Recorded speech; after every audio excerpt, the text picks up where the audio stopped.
Booking aja JCC, booking udah langsung berapa sehari 200 juta bayar. Udah habis itu gue DP doang. Gak gue kerjain nih men.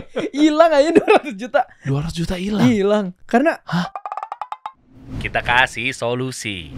Ini dia nih. Gue mendatangkan Bapak IO Nasional nih. Tolak ukur IO Indonesia lu nih berarti ya. gila men. Amin.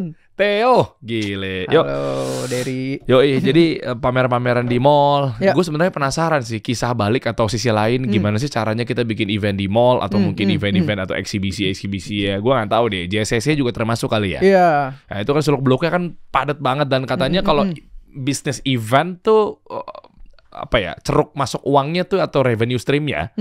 Sponsorship paling gede. Nanti lo coba pecah dan klarifikasi semuanya. Boleh. Gimana sumber uangnya dan lain sebagainya. Sponsorship, terus event juga dapat duitnya dari ticketing, dari booth, dari pengisi acara dan seterusnya. Maksud gua, apakah ini dinamakan dengan ya gampang nyari duitnya gitu ya? Kan ada yang bilang katanya kan business is fun gitu. Waduh. Bullshit. Bisnis event is fun kalau 2 tahun dapat momentum, habis itu ngapain? Dan itu sering bahas ya di konten-konten lu kan. Nih 422.000 followers. Waduh. Men. Dia bahas tentang kayak realistis bisnis tuh ternyata oke lah. Omongan-omongan mentor, motivator ketika dipraktekin. Dan gue sering kena itu. Gue juga sering berbagi tips mengenai let's say branding atau media gitu ya. Tapi mereka bilang kayak yakin lo mungkin kena momentumnya aja sekarang kasih solusi lagi begini gitu ya. Terus gue kadang berpikir iya juga sih, tapi gue pakai fundamental juga kok. Nah, itu gimana cara menghadapi hal-hal demikian ketika ketemu di tengah jalan gitu ya. Kita bahasnya dari perjalanan hidup lo dulu nih. Perjalanan gue dulu. Dari awal, kenapa lo bisa sampai segede ini gitu ya? Nggak gede ya, itu angka aja lah. Biasa aja, penting cukup hidup. Tapi di kalangan Gen Z kan lo juga sempat jadi bahan obrolan kan. Rame di kalangan itu kan. Aduh, obrolan apa nih? Positif lah ya. Ya lebih banyak 90%-nya negatif sih. Enggak. Gimana bro? Lo kan di kosan dulu kan? Iya. Sampai separah itu kan lo hidup? Enggak anjir, biasa aja. Realistis. Gue lagi nge-framing aja sih. Gimana sih lo dulu? Jadi dulu tuh Enggak. Ada tisu gak? Enggak. Masa udah nangis? Lo mau jual kisah kan bentar lagi kan? Bener. Lo mau keluarkan dari lubang hidup lo itu. Gimana? Oke. Jadi gini lah, ini simpel. Mungkin teman-teman di tempat lain juga udah sering dengar Bro Dery. Gue itu backgroundnya single parent, anak tunggal.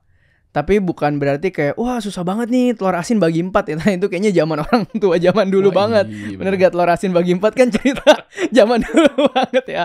Nah, kalau gue tuh ibaratnya ikut mama. Ya udah gak ada campur tangan papa. Mama itu pekerja biasa banget, yang kayak ikut saudara bantu-bantu digaji, tau kan lo, bukan yang kayak wanita karir independent woman gitu. Jadi gue itu dulu sekolah itu minta pengurangan uang sekolah lah ya, puji Tuhan dapat dari gereja juga segala macam, dan bukan di sekolah yang murah, di sekolah penabur. Tapi dapat pengurangan uang sekolah, jadi bayar uang sekolah kayak cuma 10-20%. Kok bisa? Nah itu ada tesnya dulu. Pokoknya kalau nilai kamu segini dan segini di approve. Nah itu dulu waktu tes masuk penabur pas dapat segitu. Jadi dilihat gitu, oh nilainya memenuhi kriteria nih gitu kan. Terus kayaknya emang kisahnya real nih gitu kan. Ya udah deh dapat nih. Terus dulu ada surat dari gereja, oke lah di penabur, singkat cerita. Terus kuliah, karena kuliah gue di Prasmul, itu kuliah dulu gue bayar patungan sama nyokap. Jadi bukan kayak kisah yang susah banget, enggak ya. Tapi ya kuliahnya karena di Prasmul, jadi gue patungan sama nyokap. Jadi gue tuh backgroundnya terbiasa dagang. Oh, Prasetyo yang mulai memang fokus di bisnis ya? Iya. Nah, itu dulu gue ibaratnya banyak banget deh dagang di Prasmul, kayak tos serba lah. Jadi dagang kue lapis, dagang baju-baju Korea, dagang tempered glass, dagang macem-macem lah. Enaknya adalah di Prasmul itu kan murid-muridnya berduit semua. Jadi gue bisa jualan barang dengan margin yang cukup tinggi. Gitu di Prasmul. Dijebak mereka ya. Iya, jadi kayak dulu ada zaman loh tempered glass. Ya rumah gue kan dulu deket toko-toko HP gitu, Lokasari kalau lu tahu deh. Di mana sih tuh? Lokasari tuh Mangga Besar. Biasanya Cina-Cina susah tahu tuh Lokasari. Cindo susah. Ya, lu besok kalau ngomong sama Cindo lu bilang tau Lokasari, tahu. Susah dia kecil. Susah tuh. Susah tuh kecilnya tuh. Oh, cara ngukur. Gue pikir semua Cina kaya, men. Enggak. Makanya cara ngukur Cina ini dulunya susah apa enggak, tanya. Lu tahu Lokasari enggak? Iya, kalau tahu pertama berarti dia susah, atau kedua dia bandel. Oh, Mangga Besar ya. Iya. Gue tahu lagi. Oke, anyway. Oke. Edozel juga di situ ya katanya. Nah, Dozel katanya sempat di pinggir kali gitu. Berarti susah beneran dia. Oh iya memang. Soalnya daerahnya sama, Bronxnya Jakarta bro. Ada kali itu kan? Iya ada kali bener. Oh di situ. Dan lu susahnya gembel bareng sama Dozel? Enggak. Kayak gembelan dia lah. Dia ngelempar. Tadi lu bilang suruh susah, sekarang lu ngomong susah dibilangnya. Gengsi. Iya. Jadi terus biasa aja. Akhirnya dulu kan misalnya gue bisa jual tempered glass tuh, ambil modal di toko HP 75.000. Di Prasmul tuh gue bisa jual kayak 375.000 karena saingannya kan iBox kalau mereka kan taunya iBox gitu ya. Jadi zaman-zaman itu gue banyak nabung. Nah singkat cerita nih mulai ke pameran ya. Singkat cerita, nah di Prasmul kalau kalian tahu ada yang namanya pop-up market. Itu apa? Itu adalah pop-up curated bazarnya si Prasmul, kayak Bright Spot lah. Itu anak-anak kampus yang tapi Prastia Mulia yang punya. Jadi udah kayak legacy dari dulu selalu ada setiap tahun sekali namanya pop-up market. Tenannya siapa? Tenannya anak-anak Prasmul sendiri kan, mereka disuruh bikin bisnis. Cuman ketika itu gue ngobrol-ngobrol sama ketua pop-up, gue tertarik nih. Karena gue melihat kita kuliah itu semester 7 semester 8, gue tuh ada kalau mau lulus nggak tanpa skripsi itu harus bikin bisnis project. Bisnis project itu lo harus ada data sales. Lo harus jualan beneran. Which is ngebuat temporary tempat mereka jualan adalah salah satu opportunity yang gue lihat pada waktu itu. Karena gue satu angkatan semuanya harus bikin bisnis. Mereka kan butuh tempat untuk mereka jualan temporary, dijadiin data untuk dipresentasikan untuk kelulusan. Nah terus gue lihat pop up, gue ngobrol sama ketuanya, gue lihat pop up terlalu bagus nih dekorasinya, semua mahal-mahal nih, bocuan, gue bikin yang komersil deh gitu. Nah jadi dari situ gue bikin deh tuh semester 8. Apa lo bikin apa model bisnisnya? Itu namanya kayak pop up juga, namanya Kota Tua Market. Itu ada tuh artikelnya 2015 kalau lu Google di Green Indonesia. Itu isinya 110 tenan. Gue masih inget. Jadi ada 110 brand.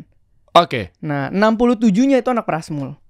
Iya, masih ada Jejo waktu jualan es krim Lak. Kalau lu tahu Jejo dulu jualan es krim. Itu event pertama di tempat gua tuh. Jejonya jadi tenan. Dulu iya. Apa dia juga lulusan Prasmul? Bukan kayaknya. Enggak ya, cuma dia emang nyewa aja. Iya. Ternyata gampang ya bisnis IO tuh, kayaknya fun banget ya. Cuma pakai uang orang. Kan pakai uang orang IO. Coba lu Nih kita bedah ya. Gimana cost structure-nya nih gitu ya. Coba. Ini kan lu tadi ngelihat gara-gara problem statement atau mungkin gara-gara ngelihat fenomenal ada Prasmul bikin pop-up market. Betul. Kelihatan dari situ kayaknya asik banget. Kehitung dong omsetnya gampang nih. 100 tenan, satu tenannya rata-rata 6 juta, 600 omset udah simple. Dapat. Kan simple kan? Dan bukan pakai lu kan. Duitnya kan duit dari mereka. Betul. DP apa segala macam. Lu sewain properti kan. Puterin. Udah simple banget. Sesimpel itu kalau denger omsetnya doang. Makanya tadi kan gue bilang kalau pop-up itu kan tujuannya adalah branding Prasmul, bukan komersil. Kalau branding berarti ya lu harus berani keluar effort lebih untuk apa? Dekorasi, untuk cari vendor-vendor yang udahlah top notch quality-nya lah, nggak perlu cari-cari vendor yang moderate. Lu bisa fokus ke kualitas acara dan produksi lu. That's why pop-up itu dulu waktu gue ngobrol ya, bukan sekarang, gue nggak tahu sekarang. Kalau zaman dulu gak selalu profit pop-up. Nah gue mau masuk ke sisi komersilnya, dimana gue mau bikin tetap berkonsep tapi costnya moderate, jadi gue dapet sisa margin gitu. Nah itu Kota Tua Market kalau gak salah gue itu 110 tenan, omset sekitar 600 itu untung bersih sekitar 40% lah. 60%-nya cost buat apa? Macem-macem, acara, pre, post, pasca event, terus voucher, dekorasi, biaya produksi booth, biaya ngundang-ngundang influencer, biaya kalau misalnya ada booth-booth dari yang brandingnya bagus, kita kan kalau narik kan awal-awal tuker booth. Maksudnya gimana tuh? Jadi misalnya, lu punya brand bagus nih, Der, gitu ya, namanya tuh Sapir gitu ya. Gue pengen banget lu ada di pameran gua, Der. Der, mau gak gue kasih lu booth gratis deh, Der. Tapi lu kasih tahu lu ada di pameran gue. Tukar exposure. Iya. Jadi setiap pameran tuh gak mesti dia juga nyewa ya. Kadang gue juga mikirnya gini, lah ini brand gede. Ya maaf ya, ini bukan di event lo ya. Cuma gue random aja deh. Pernah gue ke mall gitu kan. Mallnya mall oke lah, tapi maksud gue kayaknya dia gak representatif sama mall itu gitu. Mungkin ketinggian sama brandnya. Misalnya ya, gue coba masuk ke middle lah, mall-mallnya. Terus tiba-tiba lah ngapain dia ikutan pameran di sini? Bisa jadi mungkin gara-gara tadi tuh tukar exposure juga terjadi ya. Bisa jadi ya, gue nggak tahu ya. Podcast kan banyak nih, mungkin bukan kasih solusi, tapi kan belum tentu yang datang ke sini organik semua. Bisa aja gue hari ini datang mau promo gitu kan. Bisa juga sama lah, namanya bisnis model ya kan. Iya, maksudnya gue harus bocorin sih yang duduk siapa yang bayar. Itu kalau jadi dari judul kelihatan gak sih enggak ya? Lo mau giring kemana nih? Oh iya enggak. Contoh dari judul gimana maksudnya? Enggak. Sorry ya. Iya. Gua ya memang open. Tapi gini, Iya, oke. Buat nih sekalian tips and trick nih, bagaimana cara membuat bisnis media atau podcast. Nih gua open nih. Bagus. Jujur. Gua mungkin nggak juga se-ekstrem oknum-oknum TV nasional. Paham. Yang kalau mau tampil atau perform di TV tersebut, di program mungkin di acara ya kan, mungkin dia lagi mau promo, acara musiknya misalnya, yang pagi-pagi misalnya, atau mungkin dimanapun itu dia harus bayar, biar lo bisa perform di situ. Ada tuh oknum-oknum kayak gitu. Tentu. Nah, media memang agak irisannya tuh kesana-kesana. Tapi gue tuh orangnya tuh saking, karena mungkin gue orang branding juga kali, jadi ngejagain identity biar terjaga. Nice banget. Nggak semuanya bisa duduk. Meskipun dia punya duitnya gede, gitu ya. Nggak tahu kalau gede banget ya. Tapi kan kalau gede gitu ya. Yang pertama tuh pasti gue ngukur bahwa dia representatif dari si bisnis model gue. Misalnya emang ngomongin bisnis, kebayang. Nomor 2, dia lagi punya nempel sama current issue yang kuat sehingga ya udah cocok lah untuk berpansos gitu. Nah dia tuh nomor 3, nomor 4 baru tuh. Kalau gue open dashboard gue ada memang yang duduk, dia mau bayar ngiklan. Ya additional aja lah. Tapi kan kecil porsinya. Lu pasti ada temen yang ini ya. Lu pasti ada partner yang fokusnya bisnis model ya. Ada. Dan lu orang yang idealisnya ya. Iya. Nah udah cocok. Itu di bisnis kayak gitu kan. Harus gitu. Nah kayak lu juga gitu tadi. Berarti token exposure juga sama. Iya apa? Iya tetap. Pasti awal-awal lah kita butuh kan, kita nggak bohong. Awal-awal kita juga pengen acara kita punya brand yang bagus. Kenapa? Karena gini, kadang satu brand bagus gue masukin, 2 brand bagus gue masukin, brand yang lain kan, mereka aja ikut. Gue mau ikut juga dong, gitu. Itu lo modal di awal berarti kan, dengan gratis itu kan tadi kan costnya di mana? Iya, kan muterinnya pakai DP dulu kan. Kayak gitu. Dulu gue pertama kali mulai pameran ini, gue sama partner gue tuh ngutang sama bapaknya partner gue 50 juta. Buat apa tuh awalnya? Buat DP Grand Indonesia dulu. Loh, 50 juta habis buat DP doang? Ngelok tanggal, sekitar 30 lah kayaknya. Dan rata-rata mall tuh ngelok tanggal doang ya, ngelok tanggal ini, gue mau tanggal ini nih, gue bayar dulu gitu. Wow. 50 juta. Dan paling gede saat ini kan lu udah pasti udah merajai mall-mall kan. Paling gede apa? GI. Kalau enggak, ada satu tempat yang kaget banget lu kalau gue sebut. Ada namanya Atrium Senen. Tahu banget gue. Tahu gak lu? Coba ya, bentar, tahan ya. Gue lagi memvisualkan Atrium Senen. Coba lu bayangin. Jadi persepsinya gue udah tahu gue ngesetnya dia harusnya di mana. Oke. Dulu gue pernah pameran di situ before pandemi ya. Gue pernah pameran di situ tuh setahun 3-4 bulan. Ya. Sewanya sebulan tuh 30 hari. Nah, kira-kira GI dulu, GI berapa 30 hari? Kalau mall kayak gitu, dia nggak main 30 hari, dia mainnya per week. Oke. Gitu. Kalau GI ya mungkin cepet lah. Ya udah, gitu. Yang setara yang bisa main 30 hari juga. Biar enak komparasinya nih. Lu mau nyebutin Atrium Senen harganya, ntar gue bingung komparasinya. Ntar kalau gue ngomong di sini nggak ada maksud apa-apa, ini harga dulu nih. Iyalah, kan kita edukasi. Iya, dulu harga before pandemi gue sebut aja. Karena memang jarang bisa di-compare sama dia. 30 hari dulu, selain Atrium dulu. Gue mau bandingin dulu, worth it apa enggak. Iya, kemarin. Mulai. Oke, kemarin di TSM Cibubur. Iya, dekat rumah gue, belakang rumah gue itu. Iya, itu gue main sebulan. Itu kalau nggak salah sewanya tuh range 200 sampai 300 lah. 200 sampai 300 juta. Iya. Oke, yo, there you go. Atrium Senen. 1,3an lah. Apaan? Miliar. Dulu ya, ini gak maksud apa-apa nih. Lu tuh mulut gue gatel lagi. Gue nembaknya ke lu aja deh. Lu tuh siapa? Nah kan, sama pertanyaan gue. Kan lu tuh siapa? Gue gak bilang ke Atrium Senen. Lu tuh siapa, Theo? Nah kan. Tapi yang lu perlu tanya, kok lu ambil 4 kali gitu. Berarti bagus dong trafficnya. Bagus. Ya udah, lu berarti gak bisa ngina-ngina. Gak ngina, kan tadi kita ngomongin branding sama harga. Coba kalau gue tanya lo, brandingnya Atrium Senen lo kan gak nyangka segitu. Bener dong bos. Kita kan realistis aja. Oh, pusat kota, bro. Iya. Di Hook, perempatan, pusat dan katanya konon katanya ini bukan di Indonesia ya, mungkin di Atrium Senen Universe mana gitu ya, konon katanya. Katanya kan juga banyak rapat-rapat tuh di sana. Jadi kalau orang selesai rapat itu, oh ternyata ada foria belanja. Oh. Gitu. Oh, bos-bos, pejabat-pejabat. Iya, mungkin. Jadi uang mengalir lah dari tempat yang tinggi. Seperti Tapi bos-bos pejabat meetingnya di situ ya. Dulu sih konon begitu. Dulu ya, ya. saya sempat mendapatkan rezeki juga dari sana. Jadi ya, terima kasih. Yang di bawah kan?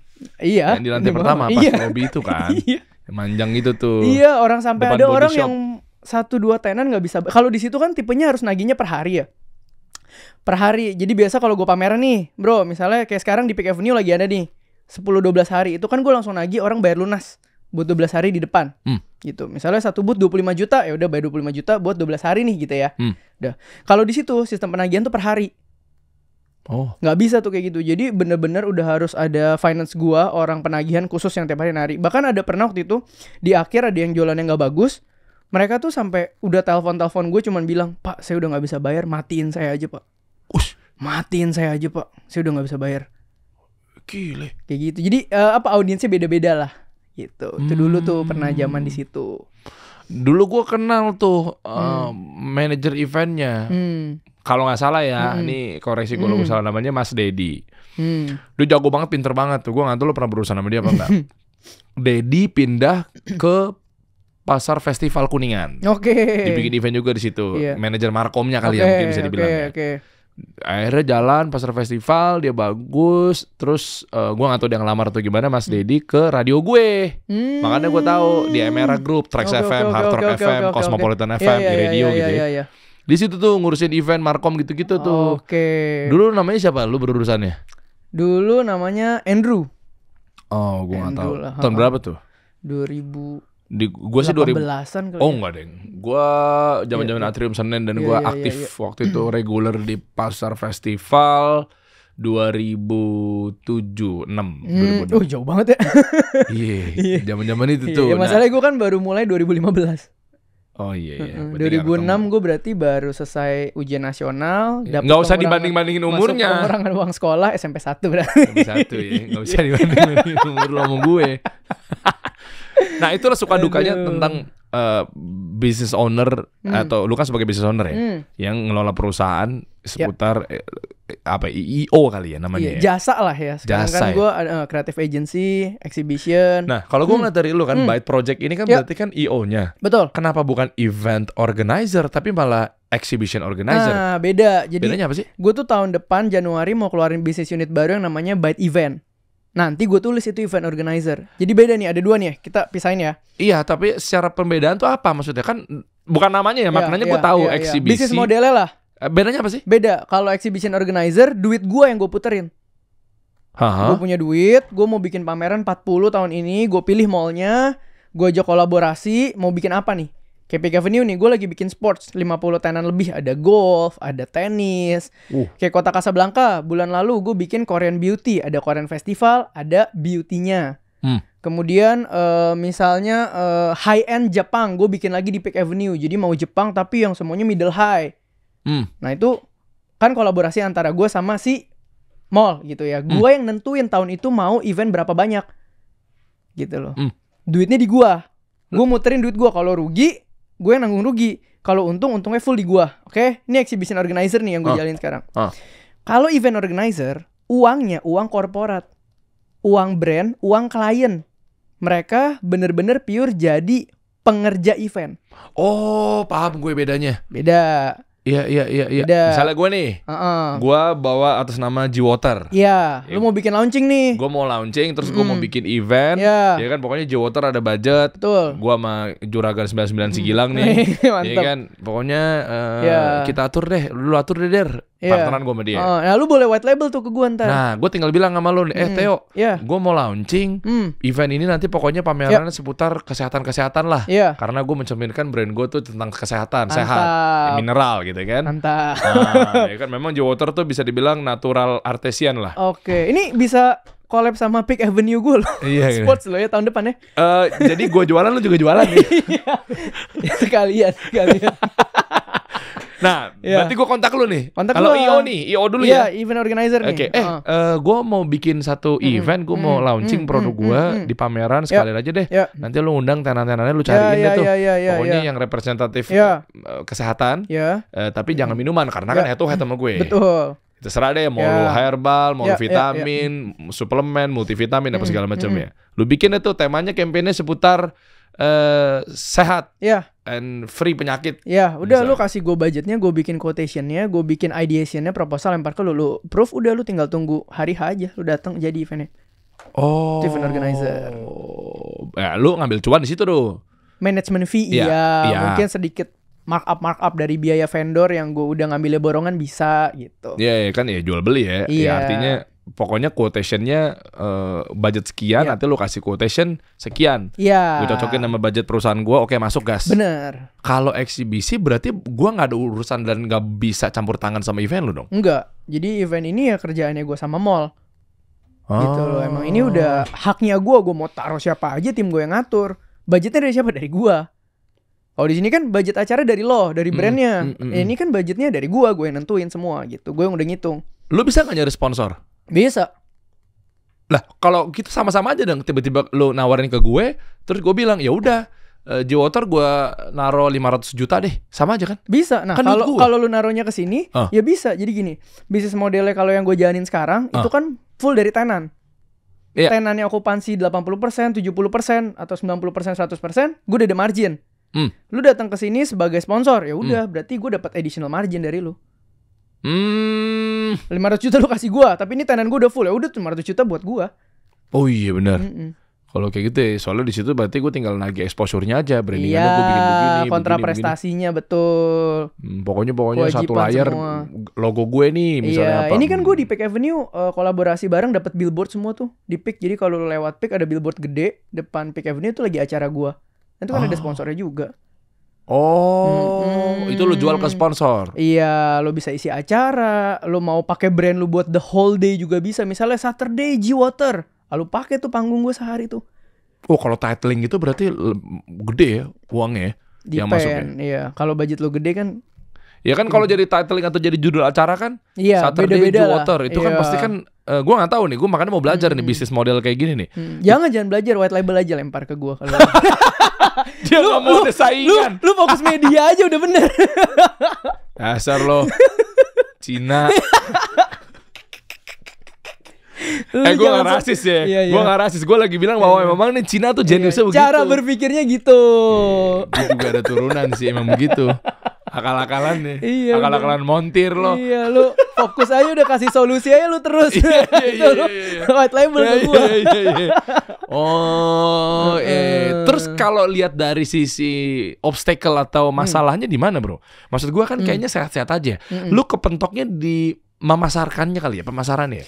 Soalnya kan kalau tenan lo nggak ada yang daftar atau mungkin brand yang nggak ada yang mau nyewa booth lo, kan lu nggak masuk duit. Betul. Ini gue seneng nih podcast ini akhirnya ada kesempatan ngobrolin bisnis. Iya dong. Deep nih. Iya kan. Terus kalau misalkan lo ngegas, terus pengunjungnya nggak ada yang datang, harapannya pengunjung itu kan bisa lo tiketin atau enggak kan? Kalau di mall berarti free dong. Gue selalu free. Oke, free.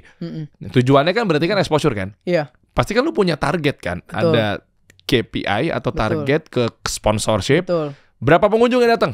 Karena gue lagi branding di situ. Betul. Berarti kan apa masalah-masalahnya penyerangan terjadi itu apa aja sih? Ini baru bisa selesai ketika kita learning by doing. Karena apa? Kita akhirnya punya data. Cari data gimana ya? Gue cobain banyak tempat dong. Lama-lama gue punya datanya. Ini kira-kira event di sini average-nya segini nih. Event di sini average-nya segini. Event ini average-nya segini. Gue kan ada datanya. Bahkan gue juga bisa tahu loh. Lu mau pameran di sini barang-barang apa aja yang top 10 laku. Tapi kan itu kan prosesnya panjang, Bro. 2 tahun juga kelihatan, Bro, itu. Ya tapi kan lu punya tanggung jawab sama brand. Misalnya begitu brand tahu. Lah, gue cuma dibikin kelinci percobaan doang. Oh enggak, kalau di awal karena gue nyari duitnya bukan dari sponsor, gue nggak berani nembak sponsor gede dong. Oh, oke. Gue kasih yang reasonable price lah. Gue kasih lu skenario gue yang pesimis lah. Tapi kalau 2 tahun berjalan ternyata skenario optimis, nanti gue upsell. Gue orang yang lebih suka mulai dari undervalue dulu, biar orang ngerasa gue undervalue dulu gitu. Ketika dia udah ngerasa value-nya, pelan-pelan gue bisa up. Oke. Masar ini gimana? masarin ya. Dari tenan dulu deh ya, biar dia percaya. Oh, kalau gue baru kita ngomong baru nol nih, dari nol dulu deh. Kalau 2015 nih ya. Nah iya, kalau udah jadi mah, lu ngapain? Lu share kan, gue butuh insight lu kan untuk membantu teman-teman kita pelaku usaha yang di bidang yang sama gitu loh. Iya, 2015 itu kan gue udah bilang ya dari 110 berarti 58%-an ketolong dari teman-teman gue sendiri yang buka bisnis project ya. Karena waktu itu gue emailin di Prasmul, khusus anak Prasmul semester ini yang mau buka di sini diskon. Oke. Nah, jadi ya gimmick-gimmickan lah, diskon berapa ratus ribu, tapi kan jadi masuk semua. Terus gue bikin lagi, kalau lu bawa temen lu bawa 2 brand, bawa 3 brand, lu jadi semi agent gue. Tiap brand yang lu masukin, gue diskon lagi. Oh. Kalau lu bisa bawa sampai 8 brand, boot lu gratis. Oke. Gitu. Dulu tuh yang Prasmo, makanya jadi 67 tuh, karena kan mereka bisa nyebar gitu kan. Ikut semua gitu kan. Nah kalau yang sisanya yang organiknya, ya ngemper lah bos. Datang ke pameran orang, bawa kartu nama, canvassing. Segitunya loh. Gue dulu sampai datang ke pameran. Kalau nggak salah, gue tarik mundur 4 bulan. Pameran gue bulan Mei, gue tarik 4 bulan berarti Januari ya. Start dari situ, every week ketika ada pameran di around daerah sana, gue akan datang. Contohnya apa? Kalau memang misalnya nggak cocok sama pameran lu, kan lu bisa miss target audience. Enggak, kan dulu itu pameran gue lebih ke multi produk sebenarnya. Temanya kota tua market. Dekornya kota tua, semuanya kota tua. Pengennya ya Indo banget, tapi kan Indo bangetnya nih lokal brandnya nih kan udah diwakili 67 anak Prasmul. Oh iya. Jadi gue sebenarnya punya slot untuk nyampurin macem-macem, yang penting mereka mau bayar dan cukup bagus aja. Jadi gue datengin sampai satu-satu ya. Kalau yang ketemu SPG gue kasih kartu nama, minta WhatsApp bosnya. Kalau ketemu ownernya langsung gue salamin, say hello, kenalan, gue kasih tahu di Mei gue ada event di sini gitu. Dan itu closing rate-nya atau mungkin dia ikutan atau daftar tenan itu berapa banyak dengan pola-pola yang canvassing yang nggak tahu tuh masih kepake nggak ternyata. Sekarang udah nggak. Dulu kepake. Dulu lumayan. Dulu lumayan. Yang dilihat dari mereka apa? Ini gue lagi gali ya lebih dalam ya. Caranya adalah gimana caranya mereka mau ikutan pameran lo gitu ya. Pasti kan permasalahannya kan kayak emang rame mas. Kalau gue udah pernah tuh di situ tuh. Tahu lagi gitu-gitu. Iya pasti. Mau bikin di mall itu. Lah gue kemarin sepi mas. Pasti. Nah kalau gue itu kebetulan itu kan ada beberapa event di situ. Gue datang, gue tanya dulu eventnya bagus nggak lu di sini. Oh sales gue bagus. Nah berarti kan dia cocok di sini. Gue langsung bilang gue ada lagi nih. Dan slotnya tinggal dikit. Lo mau ambil nggak? Lo kalau ambil hari ini juga gue diskon lagi gitu. Jadi mainnya begitu dulu lah psikologi orang. Kayak gitu. Effort ya. Wah parah dong, harus. Abisnya dulu waktu gue semester 6 semester 7 kan gue dagang-dagang, gue udah bilang ya, tabungan gue tuh sekitar 55 juta. Makanya gue berani ngutang 50 juta. Asumsi gue kalau gagal. Iya kalau gagal, yang penting gue lulus kuliah jadi gembel, jangan berhutang gitu. Udah ngeri banget ya. Tos-tosan hidupnya. Ya gak apa-apa deh, udah 55 juta. Iya. 50 juta buat bayar utang. Iya. Tinggal gimana caranya pikirin dari 5 juta ini lu bisa hidup gitu ya. Iya, itu lebih gila lagi. Gue event bulan Mei 2015, bulan Maret tuh keluarga gue udah keperluan. Nah, terus jadi dari 55 juta itu gue sisa 3,5 juta lah. Hah? Keperluan 51 iya, juta buat apa? Iya, tercicil lah. Misalnya kemarin bulan Novembernya udah 1/3, ntar Januarinya 1/3, Aprilnya Maretnya 1/3, totalnya segitu gitu. Balikin utang yang lu pinjam 50 juta pakai apa? Apa? Balikin, kan lu pinjam 50 juta kan? Iya. Jangan ngomong tabungan lu dulu deh. Iya. Balikin utangnya 50 juta itu. Ya kan selesai event kan gue pasti duit cashnya udah bulk. Oh, berarti rame dong event pertama lu. Iya itu kan 110 tenan full. Gue jualan aqua botol gini bro, beli di Indomaret yang 330 mili kalau nggak salah. Jual lagi di pameran karena gue larang semuanya jualan aqua. Itu gue untung bersih 22 juta. Gila, minuman nih. Iya, zaman itu. Berarti lo ada booth khusus tuh buat jual minuman. Iya, terus dulu sempat dapat sponsor juga. Kalau nggak salah sponsor BCA juga itu. Awal-awal itu lebih ke hoki sih. Lebih ke hoki aja, cocok. Oke, nah kan lo kan kebentur tuh pas sama pandemi. Iya dong. Nih anak-anak IO nih kayaknya berasa banget. Gue punya teman, dia nelpon gue. Terus story nih, mobil tua, namanya Nissan Infinity mau dijual sama dia.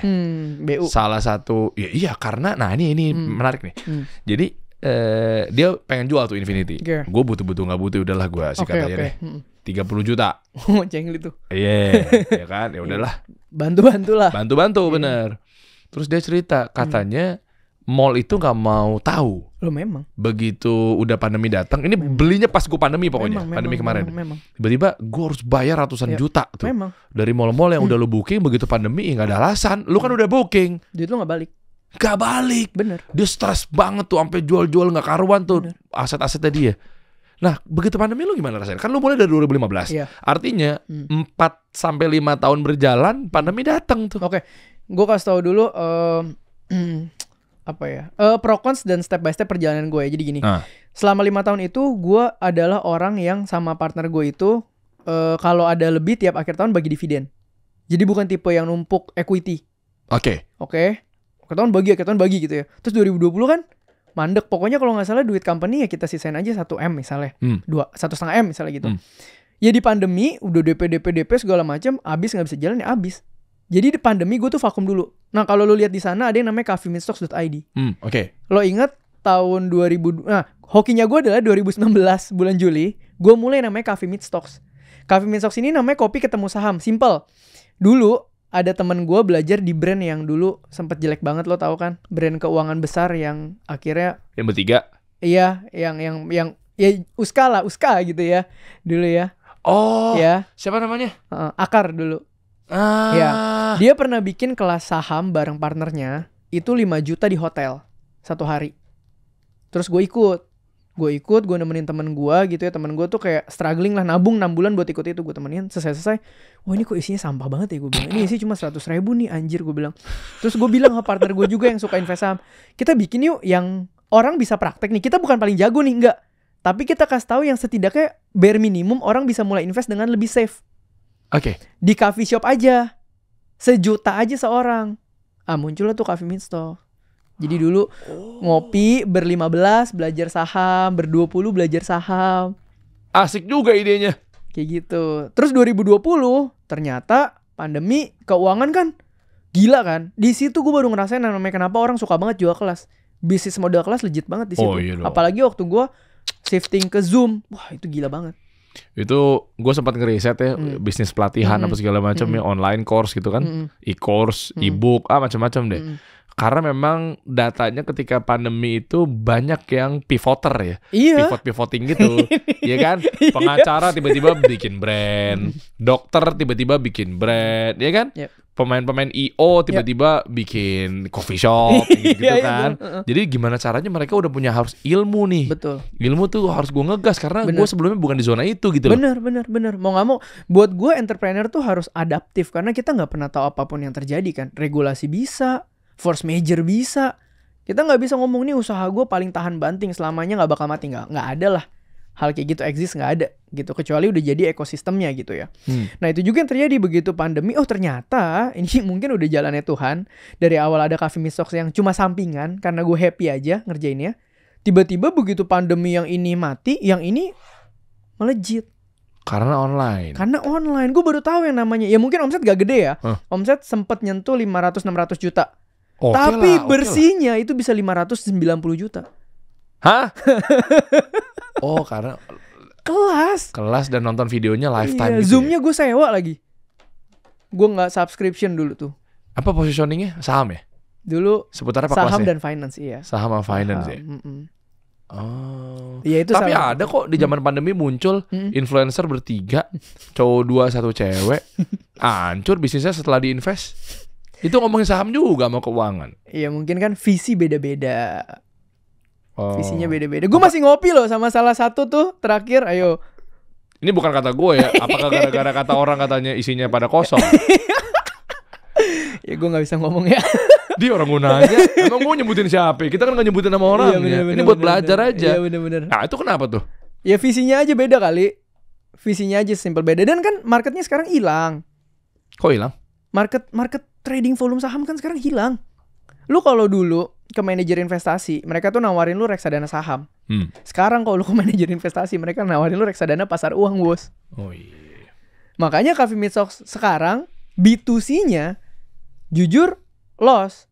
Bukan loss rugi ya, maksud gue udah bener-bener yang penting ada aja. B2C-nya berarti retailnya B2C itu kayak retailnya apa? Biasalah provide analis. Gue ada analis full time, provide trading, provide analisa investasi itu masih ada. Tapi udah gak sekencang dulu. Sekarang yang gue kerjain jadi dia B2B buat financial institution. Misalnya gue sama banking A kemarin mau bikin roadshow 5 kota edukasi keuangan. Gue punya budget sekian. Udah. Gue white labelin lagi ke timnya Byte. Ke IO lu. Iya. Pinter juga lu ya. Digital marketingnya semua gue lempar ke studio akronim. Creative agency gue. Iya, jadi anak-anak agency lo yang which is lo juga di situ garap. Jadi ekosistem tuh. Garap. Ibaratnya udah nih gue sharing profitnya gue kasih Coffee Meets Talks tuh buat gaji karyawan gitu. Oh, cerdas. Ya mau nggak mau menurut gue orang kalau mau bisnis mau survive harus ada ekosistemnya. Kalau enggak mungkin lu denger sebuah brand gede banget. 3 tahun lagi lu bisa lihat dia kantornya udah tutup, bro. Maksud lo apa, Fabilio? Hah?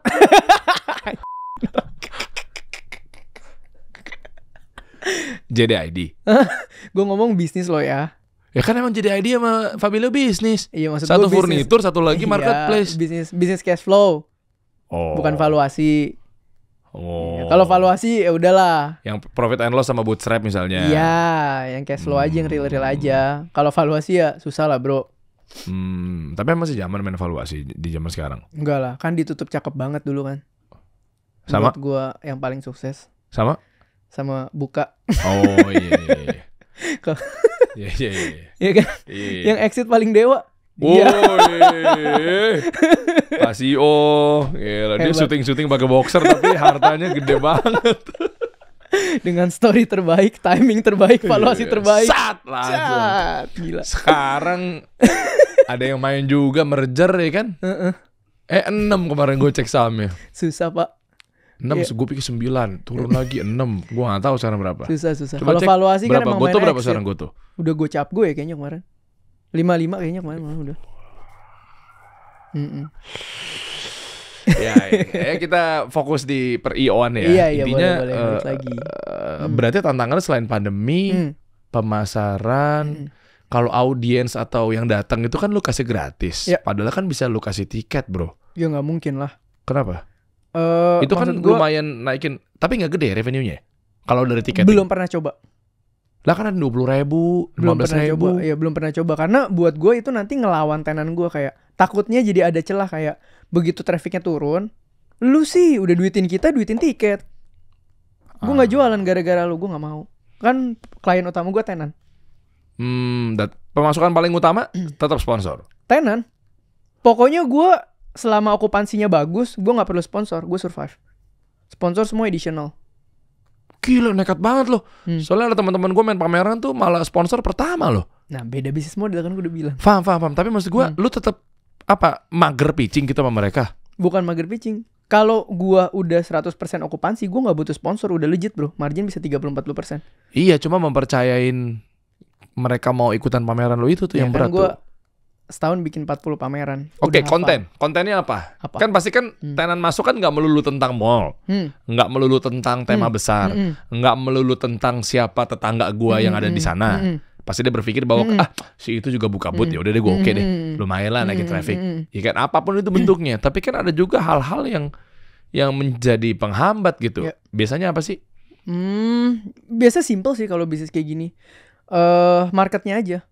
Kalau di tempat itu marketnya dia cocok, lo IO-nya bisa plottingannya rapi, produksinya rapi, brandingnya bagus, tetap ada acara di mall yang bagus, biasanya jalan-jalan aja. Kecuali memang ya gue akui di tahun ini kan mall trafficnya rame, tapi daya beli nggak sebesar dulu. Iya. Jadi sebenarnya kalau lu bilang sekarang pun di tahun ini gue marginnya belum maksimal kayak dulu, karena harga sewanya nggak bisa semahal dulu kan, ngikutin daya beli masyarakat. Oke. Dan harus mall ya? Kan banyak yang pada bikin di JCC. Gue mall gedung kantor. JCC enggak. Gue pernah mau nekat waktu itu kan. Kayak udahlah ini udah cuan. Ayolah waktunya kita scale up gitu. Bikin franchise expo. Dulu kan franchise legit banget kan anjir. Kayak otak gue nih. Booking aja JCC. Booking udah langsung berapa sehari 200 juta bayar. Udah abis itu gue DP doang. Gak gue kerjain nih. Hilang aja 200 juta. 200 juta hilang? Hilang. Karena gue waktu itu udah pede nih, bisa lah. Apa bedanya sih jualan booth ini sama franchise? Franchise juga banyak dong, ya kan? Bayar dulu aja kayak dulu skemanya nih, bayar dulu aja. Sekarang kita cari. Setelah ngobrol-ngobrol sama kepala asosiasi franchise, dulu gue lupa tuh namanya siapa. Terus ngobrol sama orang-orang yang dalam dunianya. Ternyata mostly event pertama mereka cari brandingnya. Jadi boleh profit, boleh tidak. Terus setelah gue berjalan beberapa bulan coba jualan, ternyata sulit sekali di awal. Nggak bisa langsung tembus brand-brand gede. Karena kan kalau franchise kan yang ngambil booth gede-gede misalnya Indomaret, gede banget tuh ngambil area itu aja udah berapa gitu kan. Nah terus gue hitung-hitung, wah ini kalau gue paksa, gue nekat, gue hajar terus, langsung bangkrut nih gue. Ya udahlah.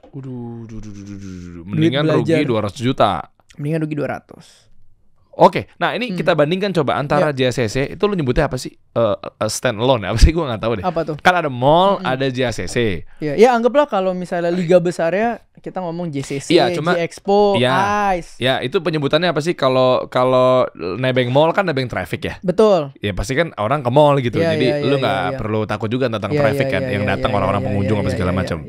Kalau kayak JCC kan gue nggak tahu. Kalau bahasa awamnya gue kan mungkin stand alone gitu ya. Betul. Jadi memang itu IP event lah sekarang bahasanya. Kan? Jadi lu datang ke JCC juga bukan karena mau nongkrong apa, kalau ruangannya kosong hallnya lu mau nongkrong di mana? Betul. Berarti kan datang ke JCC karena ada event. Betul.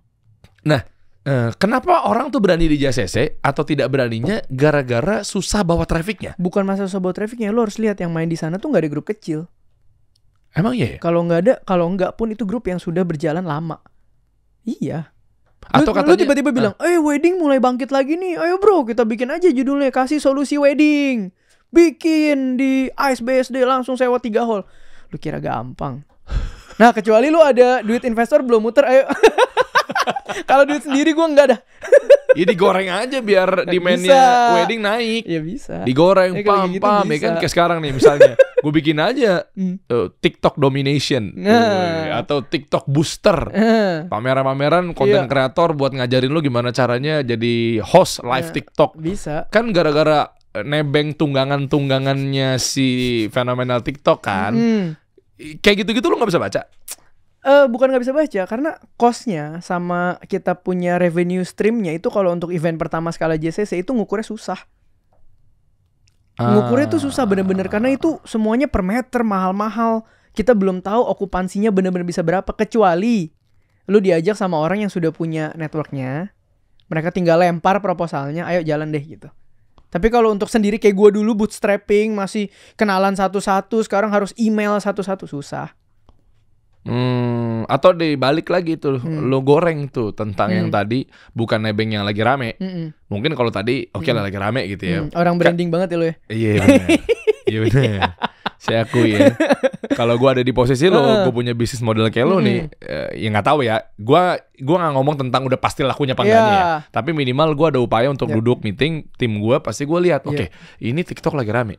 Gue ikut aja tebengan penggorengan yang lagi rame ini. Ya udah gue bikin aja TikTok booster misalnya. Kita buka pameran, isinya tuh agensi live TikTok. Misalnya ada host, live streamer ya kan. Udah pada datang semuanya tuh. Ada yang bikin pelatihan, ada yang buka agensi di situ, ada yang ngasih kreatif agensi. Nah itu kan bayanginnya tuh enak. Begitu masuk ke cash flow-nya belum tentu bisa segampang itu. Kayak gitu. Atau lo bayar influencer ngegoreng, nggak bisa juga? Enggak dong, karena kan influencer kan ngomonginnya traffic. Ini kan ngomonginnya korporatnya seberapa banyak yang mau ikut lu. Kalau misalnya gue ada event gede nih, semua gue panggil gitu ya, lu ikut dong ke gue. Terus mereka bilang, ya tahun ini company gue udah set budget buat event gede 3 yang paling gede yang gue ambil. Lu kan baru nama lu, company gue nggak susun budget buat lu, kelar lu. Caranya gimana? Kalau gitu orang yang baru pertama kali nggak bisa mulai-mulai dong? Susah, memang mulainya susah. Kecuali lu udah ada koneksinya. Ya kita kan ngomong realistis. Contoh, misalnya, sekarang lu kan temen gue, lu dari apa nih? Misalnya mobil brand A gitu ya. Gue mau bikin pameran mobil lagi, ikut dong. Ntar lu bilang gue apa? Nggak bisa bos. Company gue nih lagi irit budget tahun ini cuma 2 buat Gias sama IMS. Iya. Mati lu di situ, mau lu panggil apapun kek, mati. Iya pasti mereka kan budgetnya udah di-plotting. Iya, yang penting gue nyiapin ke situ gitu ya. Iya. Nah justru apa ya, menurut gue zaman sekarang bisnis branding sama bisnis cash flow itu untuk early stage kadang tuh masih milih. Menurut gue. Tapi in a way lama-lama bisa terinkorporasi. Jadi brandingnya bagus, cash flow-nya juga legit. Itu yang gue lakukan sama Byte sekarang.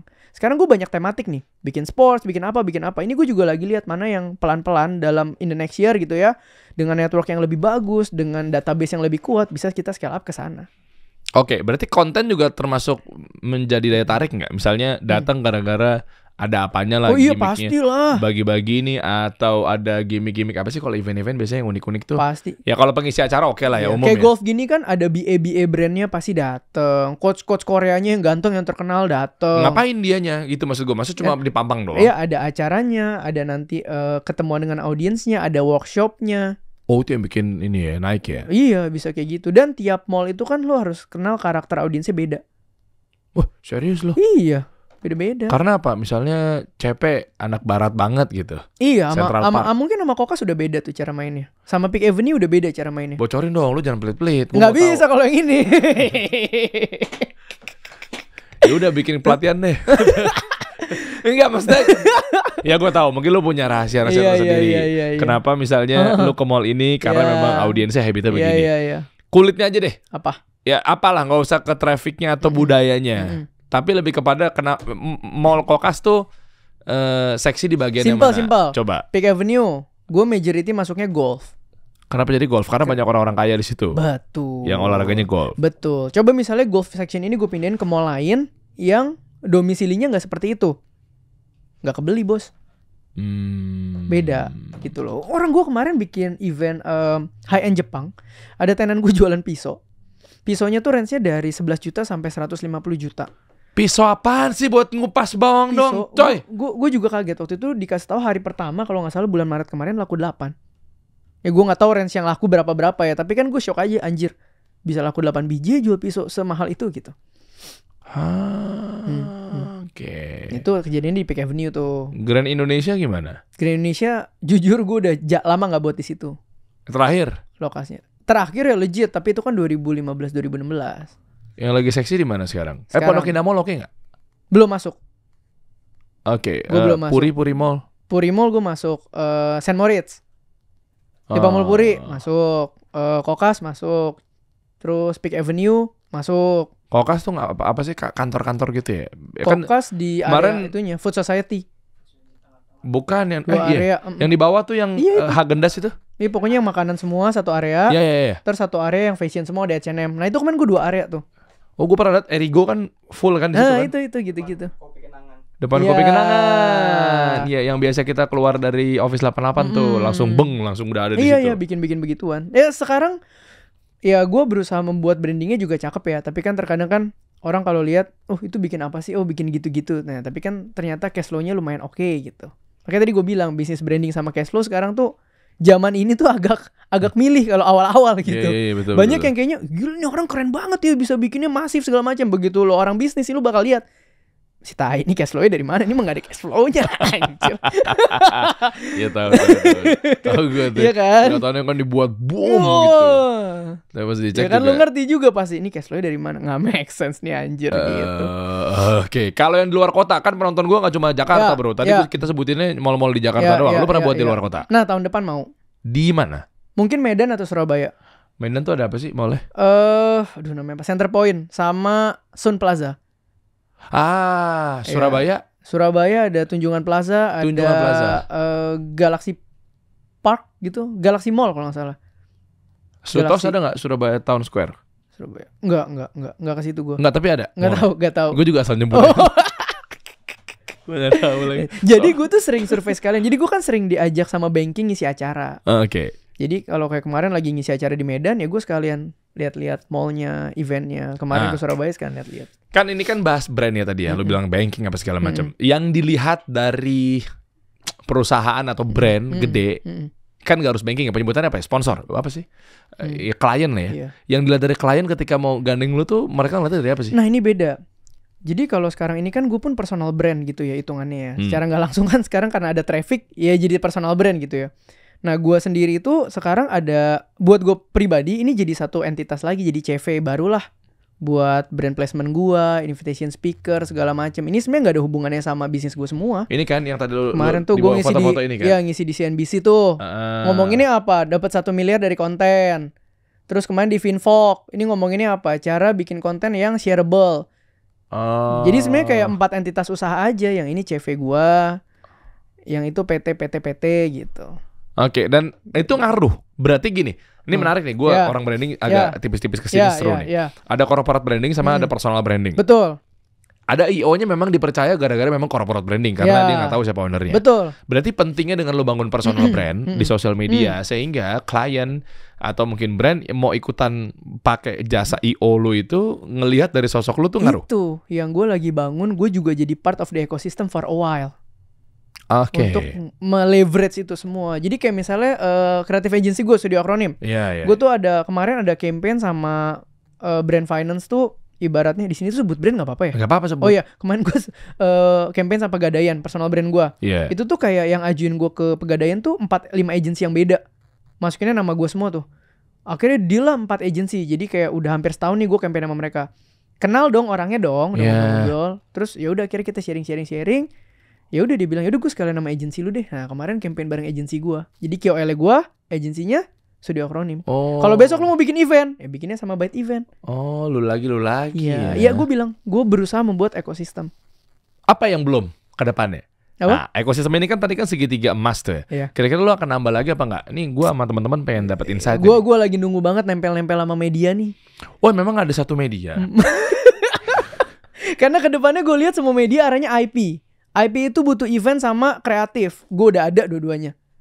Daripada lu pusing buang-buang budget laporan sama investor, kok segini doang untungnya gitu kan. Lu tendensius banget lo. Mau ngarah lu ke Deddy Corbuzier banget lo. Kan tadi daripada ditanya, "Gila lu keluarin budget segini untung cuma segini." Lu white label aja, partneran sama gua. Ya memang, nih gue pakai pilar nih. Gue berangkat dari pilar nih.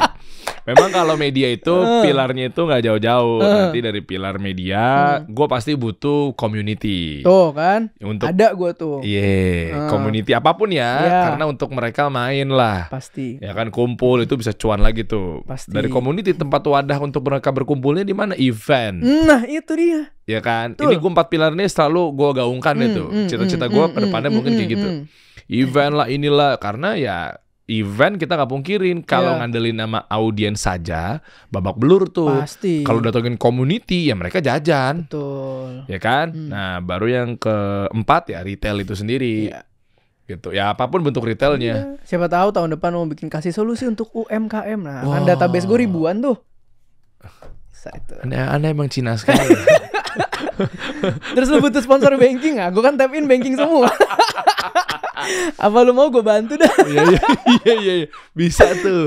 Soalnya gue juga ngukur. Kan? Gue sempet mau hire orang-orang markom atau orang event. Kan? Ngapain gue gandeng aja? Iya partneran aja event. Kita terbuka laporan keuangan. Coba kira-kira kalau nggak ini kan kita diskusi. Gue nggak tahu kira-kira jadi apa nggak gimana ke depannya kan. Kalau lihat dari bisnis model gue media yang kolamnya atau community-nya isinya orang-orang pebisnis, pengusaha, konten kreator apa segala macam kan pada kesini nih nontonnya nih. Nyambungnya kira-kira kemana bro dari segi event? Misalnya gini, gue pengen bikin sebuah event entitas baru, yuk kita bagi hasil. Kira-kira yang mana nih audiensnya ya udah audiens gue ya pasti UMKM. Kan tadi lu sempat singgung masalah banking. Ada salah satu banking yang warna biru kan juga dia kan nah itu ya kan. Iya. Ini UMKM gitu, bilang kan betul. UMKM Fest atau apa gitu. Nah maksud gue bisa nggak lu kira-kira ada diferensiasi biar nggak sama karena semuanya lagi ngejual UMKM sementara kalau gue memang positioningnya memang bantu UMKM.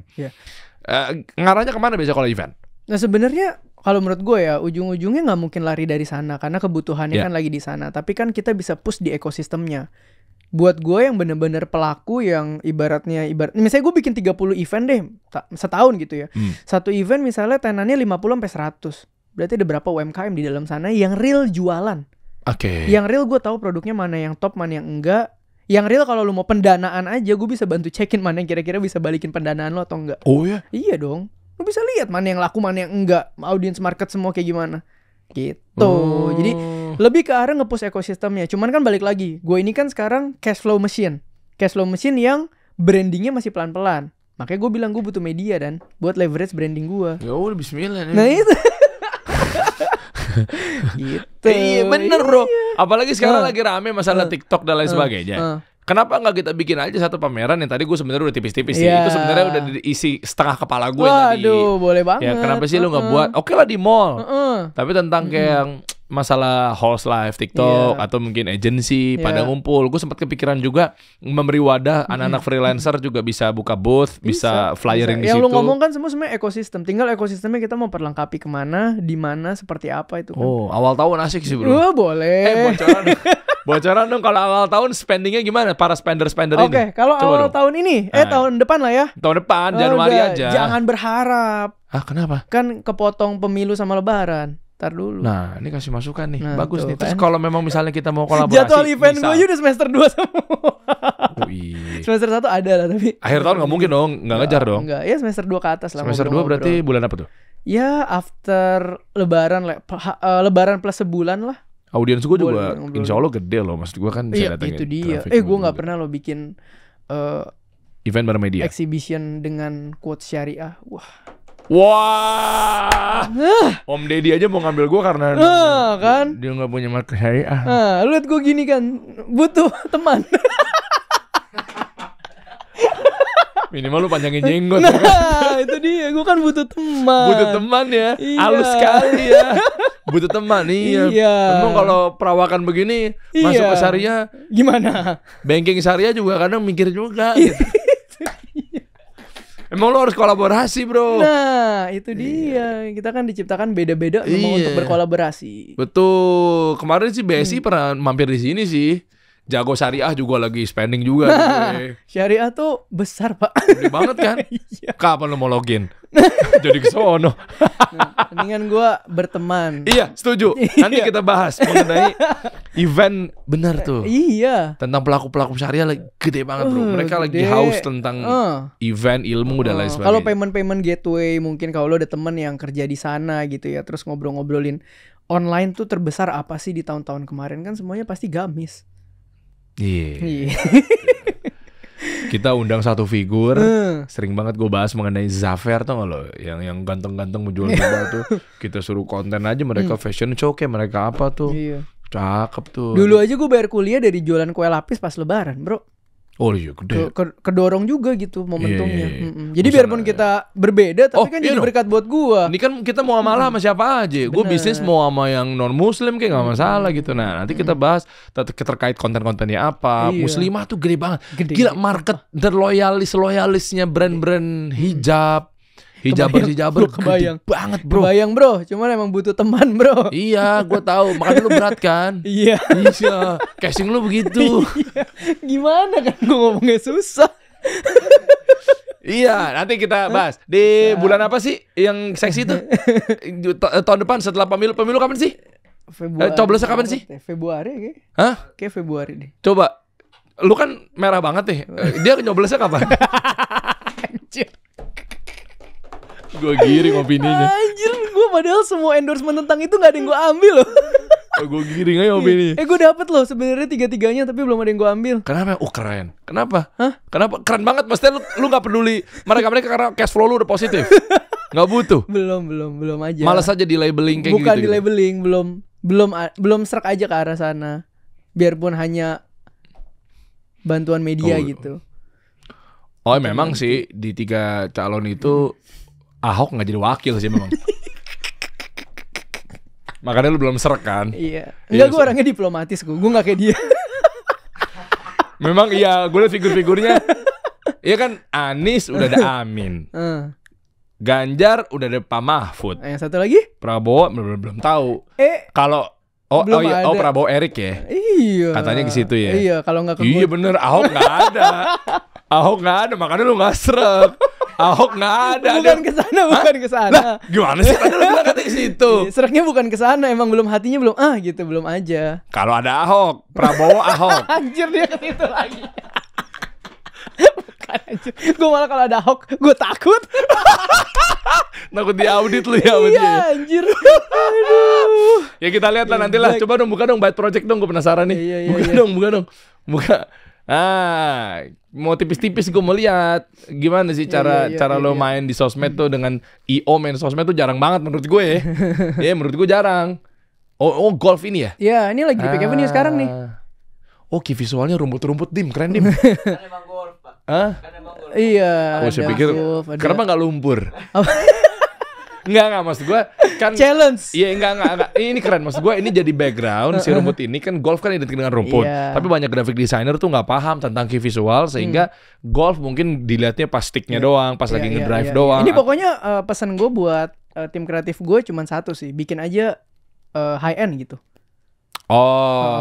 Gue soalnya bukan orang yang ngerti key visual banget. Jadi awam lah. Oh apalagi itu tuh, gue udah orang media, orang visual banget kan. Lu emang butuh partner kayak begitu. Nah tuh. Itu dia yang namanya melengkapi, Pak. Pas, udah. Tinggal tergantung ntar keluarnya. Erik apa Ahok? Anjay. Tuh kayak gitu-gitu. Iya asik. Ini kapan sih acaranya? Ini sekarang nih sampai. Oh lagi main nih? Iya gue belum datang, besok gue baru datang. Garmin, bos. Iya tuh, sampai 29 tuh. Widih, gue kemarin dikasih hadiah sama salah satu partner gue. Garmin. Iya. Sabi. Keren tuh yang Vivo 4. Garmin Vivo tuh sebenarnya level 4. paling atas, Pak. Kenapa? Kalau gue liatin orang kan mulai Rolex dulu, Rolex mulai kayaknya dia ngerasa biasa aja, dia naik lagi kan mungkin ke Patek. Patek ujung-ujungnya naik lagi Richard Mille. Iya. Kalau udah makin males lagi dia ke Garmin. Ya? Oh berarti gue udah di atas mereka segalanya. Udah paling atas loh. Iya, gratisan lagi gue.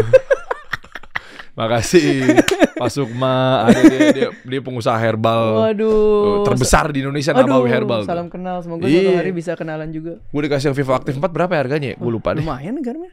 Gede tuh. Nah, siap. Ntar gue lagi baca nih brand-brandnya apa? Fin Golf. Gue ada yang tahu lagi. Gue anaknya golf banget tapi gue nggak tahu. Gue nggak pernah nginjek rumput golfnya, gue nggak pernah. Gue juga nggak pernah. Serius lo? Ini orang kaya soalnya. Soalnya golf mahal anjir. Iya. Makanya gue nggak tahu lagi nama brandnya. Kalau warnet pernah nginjek kan? Ya pernah itu. Iya. Dan ini kemarin Kokas. Oh ini Kokas. Oh iya benar. Oke, ini buat teman-teman tadi udah dapat ya insight-insightnya. Kira-kira berikutnya lu bisa kasih bocoran apa kategorinya yang akan lo mainkan? Tadi kan golf. Apakah lu bakal sport-sportan karena sekarang lagi naik sportainment apa gimana? Enggak sih, gue lebih bikin dulu aja yang kira-kira bisa gue kolaborasikan supaya mall-mallnya juga terbantu, karena gue nggak mau bangun relasi sama mall cuman transaksi, tapi gue mau bantu dia punya branding dan event juga. Jadi kerjasamanya long last ya kan. Nah barulah kita lihat mana yang bisa di scale up eventnya. Tapi memang mall-mall yang lo gandeng itu kan dari memang positioning CEO lo ini ya memang bukan yang menengah ke bawah ya. Betul. Makanya kemarin juga GM-nya gue undangin tuh ke acara Finfok. Kan gue ngisi dari speaker dapat tiket gratis kan. Nah gue undangin juga sekalian. Katanya lo mau bikin event di Cimanggis Square. Itu di mana ya? Lu gak boleh gitu loh. Bukan gak boleh gitu lo, ngegiring banget anjir. Lokasari kayaknya. Coba lu buka. Keren. Ada. Gue sebagai Cibubur Pride gue. Oh Cibubur Pride. Tapi gue belum pernah juga sih ke Cimanggis Square. Tapi keren. Maksudnya lu harus buka mall di situ. Lu lihat. Ini gak ada underestimate lo ton gue ya. Lu lihat nih orang dari tadi. Gue diem aja. Lihat. Bawa terus. Tuh, keren loh. Keren nih. Oh gue bilangin tim gue sih harus bikin sih. Ada di Jalan Raya Bogor. Oh gue taunya Botani ya kalau Bogor. Iya nggak nyampe Bogornya sih. Oh Tuh lihat ini. Boleh. Lihat representatifnya. Buka. Tuh matahari. Ntar gue bikin deh. Keren tuh. Tuh ada kaca-kacanya kan. Bukan bambu. Ya bener. Mahal berarti. Mahal. Tuh, nih Grand Cimanggis Mall juga ada. Buka sekarang yang kedua, Grand Cimanggis Mall. Ini Grand berarti lebih gede dong ya? Lebih gede, harusnya gitu. Coba Grand Cimanggis Mall. Ini kita sebagai warga Cibubur dan Cimanggis, lu bikin, maksudnya itu trafiknya gede banget bro. Tuh, lu buka. Itu buka udah, langsung klik bawahnya, Dim. Nah. Wah, gede nih. Lebih gede kan? Warna-warni bro. Boleh melambangkan persatuan nih, Bhinneka Tunggal Ika nih mall. Kayak atrium. Si Dimas mancing-mancing atrium lagi si Dimas. Sebut-sebut nama mulu aja. Lu nggak kesini, belum pernah buka nih? Belum. Mall Cimanggis. Ya ntar tim gue suruh survei dah. Ya lu survei deh tuh di Depok nih, masuk ke Depok. Oh Depok. Depok yang gue tahu ini Margo, bener bukan ya? Ya Margo, Detos, apa lagi? Margo dulu yang paling terkenal Margo kan? Tahu gue pernah. Lu pernah nggak lo ke Depok potong rambut? Gue lagi potong rambut nih pinggir jalan, namanya di Margo Barbershop. Terus pernah nggak di dalam potong rambut dari mulai nunggu orang potong, ada kejadian pertama, pas dipotong ada kejadian kedua, Pas udah selesai mau bayar, ada kejadian ketiga. Pernah nggak lo? Nih, gue kasih tahu nih. Kejadian pertama, tiba-tiba ada seorang perempuan datang kucuk. Menurut tukang parkirnya si tempat barbernya ya, ada cowok lagi berdiri di motor sendirian pinggir jalan nih, digaplok dari belakang. Pok! Pernah nggak lo Depok tuh? Berantem papong, nggak tahu deh kegap selingkuh apa enggak tuh. Orangnya ekspresif ya ternyata. Udah. Pas gue motong, set. Pas lagi motong tiba-tiba ketok-ketok kaca, set. Terus kita semuanya dipaksa untuk beli kue di barber shop. Pernah nggak lo? Pak, sian Pak, beli masuk dalam. Lagi dingin-dingin tuh barber. Kalau itu bawa kotak. Nggak apa-apa Pak, ayo Pak, beli aja Pak. Ayo Pak, bantu Pak, tolong Pak. Udah, tenang kan. Pas gue mau bayar, ada motor, jalurnya kan kita gini nih. Kan motor baliknya jauh tuh, UI sana lagi. Kan kalau biar cepet kan biasanya nyari-nyari celah di trotoar kan. Iya.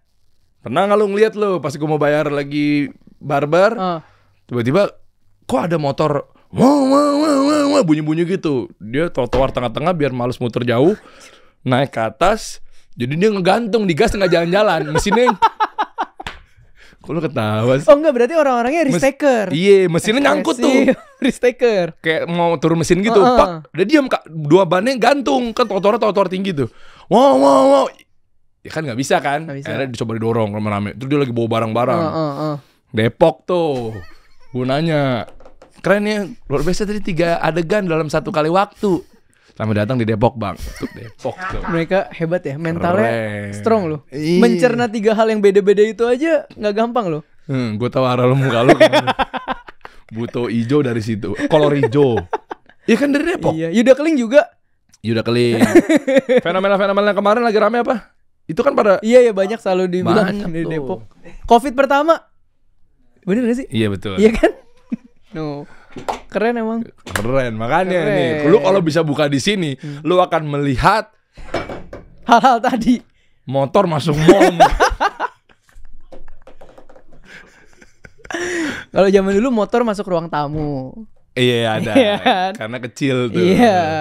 Ya, pokoknya kita tunggu nanti lu bersama tim lu untuk kedepannya di mall-mall kesayangan Anda, dia akan bawa apapun itu pameran-pameran dan lain sebagainya ya. Benar. Yang paling laku apa tuh kira-kira? Nanti lu bocorin aja di sosial media lu ya. Terdekat apa? Pameran. Apapun ya pameran. Pameran ada di gedung kantor Sampurna Strategic Square itu. Itu oke lah. Terus ada di Lipo Mall Puri, sama ada Jepang juga di Living World. BSD. Living World bukannya event gue? Iya bener, Living World. Dia lupa. Event siapa itu? Lu aku-akuin lo event orang lo. Gue kadang gak ngecek jauh-jauh ya Living World. Gue kan pokoknya di tag repost. Oh iya. Event orang lo akuin lo. Enggak bener. Bener, event Jepang. Ayo guys, main-main ya nanti ya. Iya. Kita kasih solusi.